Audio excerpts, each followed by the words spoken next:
Hello, and welcome to Vision Denial and World Watch 2022. My name is Sam, and if those of you who are new here, I have watched every single playoff of 2022. Yes, every single one of them, even that one. Notably, this particular series we were covering the summer of 2022 on our anticipation and preparation for Worlds. And this you have stumbled upon, or you are a regular subscriber and watcher, to the Meet the Teams portion, where I will take a look at every 24 team, their strengths, weaknesses, play styles, notable quirks, interesting things to look ahead, all in the attempts to at least teach some people who don't watch certain regions what to expect from their teams, or from the teams that are going. That said, there are two caveats to really put forward. First caveat: a lot of the things that I'm going to be talking about are data-driven. I will put a link down below to the Google Docs of all of the data I have aggregated all in one nice spot. All of the data comes from the LOL fandom, Wikipedia, and from the GOL.GG website, both of which have very different focuses to their data points, and both are necessary for these kinds of videos to work. That said, there's a limitation to some of this data because the LPL doesn't send the data as consistently as the other regions, and this is something you'll find with any particular data point for LoL esports globally. The LPL will still be missing some things regarding plates, drakes at 15 minutes, and heralds. A lot of the early game is not there. That and everything relating to vision. Second thing that I have to point out, a lot of the emerging regions, specifically Oceania, Turkey, Brazil, Latin America, and Japan, their teams will have some inflated stats in their favor. That being in mind, when we're looking at their stats, a lot of them will look good, notably the Chiefs and Detonation Focus Me. So some of the stats for every team has to be taken with a grain of salt of either being maybe stronger than expected or weaker than expected by quite a bit, notably because of this kind of inflation of statistics. When you're studying data, this is the kind of adjustments you need to do. That said, team-based data will look skewed. Individual data for each player's less so, because of the kinds of data points that they keep track of. All of that to say is that a lot of the notes that I've taken are using data points that have been collected that you can all enjoy for free down below, or in the various websites that I mentioned, but taking into account a lot of the personal notes that I use in conjunction with this data to show you what to expect with these teams. Without further ado, let's take a look at this video's team. I don't know. This is a pre-recorded message. Let's take a look. Let's meet GEN.G, the first seed out of the LCK, having qualified for Worlds at the same time as T1 as the second/third team once T1 had beaten DK, but also having done so while beating Liv Sandbox pretty decisively in the second round. Let's meet their coaches. We have Score, head coach, who many in the Korean seed would recognize as the jungler for nearly 5 years from the 2015 to 2019 season. And then after a 1-year hiatus, gets picked up as head coach of GEN.G for the 2022 season. Mafa, some may recognize as having been the coach for Invictus Gaming from the 2015 season to the 2019 season, including being part of the coaching staff that won them the World Championship in 2018, having also then picked up as part of the coaching staff in 2022. Both of these coaches have been so effective, and I mean so incredibly effective for this team. This is by far the most terrifying team. In many cases, being first or second in any given stat, even while adjusting for inflation of some of the emerging region teams, or even without doing so. They have the best application of vision. They are the strongest in terms of getting Drakes, Heralds, Baron. They have the strongest application in getting plates. The only thing they fall only slightly behind, and even slightly is a generous way to put it, because they come up into the top 5 to top 7, is regarding damage per minute and their ability to team fight. Which, if you come so far ahead in terms of how quickly you close out games, you have the second best turnover rate at finishing games well ahead and winning games well ahead. You have such a clean application to getting first towers, getting them more often without adjusting for inflation with the other teams. This team is terrifying. I am afraid for any team who has to face them in groups. Oh, boy. Let's meet the top laner of Gen.G, Doran. Doran made his debut in the 2019 season with Griffin, jumping into DRX or Dragon X at the time, and KT Rolster for the 2021 season, but joining in the 2022 season with Gen.G has found immensely stronger success. And my God, if ever there was a way to really express it, is that he's an effective side lane tool. He picks champions. A lot of his champions are primarily on the ability to go to the side lane and join his team when necessary, applying a solid amount of map pressure where none was before. He has a very low kill share and kill participation compared to much of his counterparts in his role, but his CS per minute and his KDA indicate that he will push, he will absorb pressure, he will survive, and outplay anybody who tries to stop him.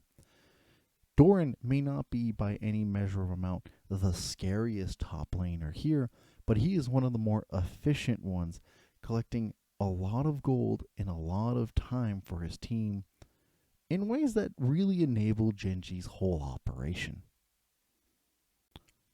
Let's meet the jungler of Gen.G, Peanut. Long-time LCK fans in general will recognize Peanut's long-standing career all the way back into the 2015 season, being part of Najin Empire, Rocks Tigers, SKT at some point, and previously being part of the Nongshim Red Force for the 2021 season, jumping to Gen.G for this year, and honestly playing fantastically overall. His stats tend to show above average, if not in the top 5 without inflation accounting, or if you account for inflation for some of the emerging regions, top 3 or top 2 regularly. His KDA, his gold per minute, and his CS per minute really indicates that he's taking a lot of time to accumulate gold and apply pressure against his opposing jungler. But there is something that concerns me a little bit, is that his fairly low kill participation, kill share, and gold share. But granted, junglers with low gold share is expected, but his kill participation and kill share means that most of the time he's really applying effort into his opponent's jungle and not to his solo lanes or his bot lane. But then you look at the statistics that involve the solo laners, and there's not much more that he really needs to add for that to work out. Peanut is one of those situations where he is a jungler with the golden team scenario. People he doesn't need to help, but can at any given time just to mess with his opponent. And honestly, awesome. I love it. More places to apply pressure equally and efficiently is where we need it to be. Let's meet the mid laner of Gen.G, Chovy. Another player who was featured in the World's Anthem, and rightfully so. One of the greatest players who has not won a world championship yet. Absolutely baffling. And yet this seems to be his year to shine. Coming up with just adjusting for inflation, the strongest KDA. Without adjusting inflation, a scarily high CS per minute, nearly averaging 10 per minute per game. That's crazy high. He is a monster in the laning phase and the application of how he's able to maneuver his champions to really control the terrain. His low kill participation primarily is due to his ability to dissuade anybody from attacking him, and from the way that Gen.G as a overall apply their game plan. The solo laners themselves don't have to really participate in any fight unless necessary. And honestly, Chovy here is probably the scariest mid laner at the tournament. I look at this list of absolute legends, and Chovy stands on top. And there's nearly no other expectation for this man. This is probably one of his best years and best attempts to win with a strong team behind him. Let's meet the bot laner of Gen.G. Ruler, having previously won a world championship actually under this banner previously known as Samsung Galaxy, is a consistent mainstay actually in the Korean scene.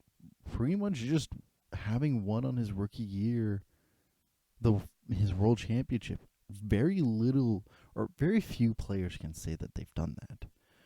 And while Gen.G has been doing great and he's not moved at all in terms of any other team, he's staying fairly loyal, Ruler has some notable traits about his stats and about his play. He is a bloody fighter. Like fantastic across the board, but not only is he very good at fighting, his gold collection is also phenomenal. Where the rest of the Gen.G seemed like they were having low kill participation, it's mostly because the fights follow Ruler. They will only assist where Ruler is needed to have some assistance. And while his contemporaries are all legends in their rights or incredibly solid, he stands above there in the top half of the ladder regularly, and even topping it in terms of gold collection alone. His strong KDA even matches the fact that he does so in such an efficient manner that his team fighting and gold collecting do not interfere with one another, a trait that is sometimes lost on some of his other contemporaries. Ruler is on a mission, and that's to get a second title. Let's meet Lehends, the support player of Gen.G. And what's to think about the mad genius that is Lehends? This weird, unorthodox player has been bouncing around making his debut with Griffin in the 2018 season, and then really just jumping back and forth within a bunch of teams before leaving Afrika Freaks to join Gen.G in the 2022 season. And honestly, this man is a perfect fit for this team. Holy smokes. Now, across the board, his KDA, his kill participation, and his kill share are like around centering to above average for the most part. He doesn't seem to stand out a whole lot. But there is one thing I want to point out. His gold share is the least amongst his contemporaries. He does what any other support player does with significantly less resources by a large margin. And considering how prolific he is on picks like Yuumi and Rakan, he exemplifies an idea of how to control zoning in a team fight, as he is the one with the highest kill participation in his team. Because that's just the thing. Looking at it, he has low kill participation regarding his contemporaries, but he has the highest kill participation amongst Gen.G, a team that will separate you and create a divide and conquer situation. And Lehends is everywhere around the map with less gold than your opponent and outdoing them in every sense of the word. Honestly, when doing a lot of the review for these playoffs that I've watched, having gone through every single one of them, at first glance, Gen.G seemed like another strong Korean team, right? The teams in the LPL and the VCS and the PCS, as well as some aspects of, especially like in the LEC, were very flashy, convincing, gave off a strong sense of those were the teams to beat. And then I got into nitty gritty reviewing everything. And no, this is the scariest team. In a long time, it's been a long time since I thought of a team that could possibly rival 2015 SKT. This team could do it. Will they? I don't know. Teams going into Worlds sometimes have this weird little hump where they just can't quite translate their local success. But coming from the LCK is no slouch. Like, this is an incredibly competitive region, and they have seemingly found a way to be so strong that even without accounting the inflation of some of the emerging region teams who have zero competition from where they're coming from, Gen.G laughs in their face. And this isn't a count of like, oh, there's like 2-star players. No. Roll for roll, these are so excellent in terms of players that, like, I look at the group that they're in, right? They're in Group D. CFO and 100 Thieves have no chance. At least that's what, from reviewing it and looking at those teams compared to this one, they have no chance.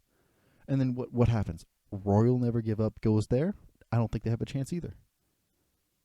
This is so solidly convincing for me that Gen.G is minimum making the semifinals. I think this organization is likely going to unofficially have 3 titles and match with SKT or T1. Or at least that's from what I see. Those are my thoughts based off the stats and all the analysis and everything that I've gotten the chance to review on all of the playoffs.